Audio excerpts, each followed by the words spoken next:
এটি অপরিপক্ক একটি কাসাভা। দেখেন অপরিপক্ক অবস্থায় কী অবস্থায় থাকে, ছোট ছোট এখনো। এটি জিকামা, শাকালু, কেশুর, যে যেই নামে ডাকে আর কি। এটি পরিপক্ক হয়ে গেছে। অরেঞ্জ, কমলা লেবু সবাই পছন্দ করে মোটামুটি, কিন্তু যাদের দাঁত টক খেলে শিরশির করে তাদের পছন্দ না। এইটি হলো পরিপক্ক কাঁচাবা। দেখেন কত বড়।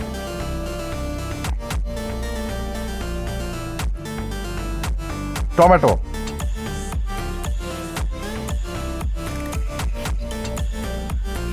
এরপরে আমরা দেখব আনারস, পাইনাপেল, প্যাকেজ করা। ভিডিওটি দেখার জন্য ধন্যবাদ।